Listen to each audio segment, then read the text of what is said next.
آداب سامعین، آج جس شاعر کا کلام سنا رہا ہوں اس کا نام ہے انس معین۔ ان کا تعلق ملتان سے تھا اور 1986 میں ان کا انتقال ہو گیا جب وہ محض 26 سال کے تھے۔ انہوں نے پٹڑی پہ کود کے اپنی جان دے دی اور اس کی وجہ انہوں نے یہ لکھی کہ وہ زندگی کی یکسانیت سے تنگ آ چکے ہیں۔ ان کی کہانی تھوڑی سی تکلیف دہ ہے لیکن ان کی شاعری بہت اچھی ہے، اور مجھے تو رشک آتا ہے کہ وہ 26 سال کی عمر میں انہوں نے کیسا پختہ کلام لکھا کہ جو بڑے بڑے شعراء آج تک نہیں کہہ سکے۔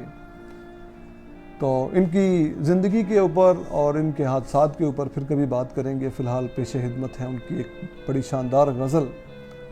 کہ ہو جائے گی جب تم سے شناسائی ذرا اور، بڑھ جائے گی شاید میری تنہائی ذرا اور، کیوں کھل گئے لوگوں پہ میری ذات کے اسرار، اے کاش کہ ہوتی میری گہرائی ذرا اور، پھر ہاتھ پہ زخموں کے نشان گن نہ سکو گے، پھر ہاتھ پہ زخموں کے نشان گن نہ سکو گے، یہ الجھی ہوئی ڈور جو سلجھائی ذرا اور، تردید تو کر سکتا تھا پھیلے گی مگر بات، اس طور بھی ہوگی تیری رسوائی ذرا اور،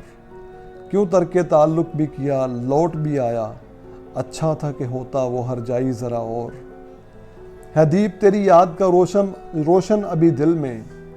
ہے دیپ تیری یاد کا روشن ابھی دل میں، یہ خوف ہے لیکن جو ہوا آئی ذرا اور، لڑتا وہیں دشمن سے جہاں گھیر سکو تم، جیتو گے تبھی ہوگی جو پسپائی ذرا اور، بڑھ جائیں گے کچھ اور لہو بیچنے والے، بڑھ جائیں گے کچھ اور لہو بیچنے والے، ہو جائے اگر شہر میں مہنگائی ذرا اور،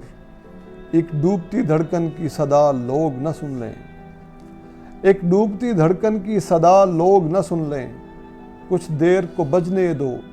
یہ شہنائی ذرا اور، ہو جائے گی جب تم سے شناسائی ذرا اور، بڑھ جائے گی شاید میری تنہائی ذرا اور۔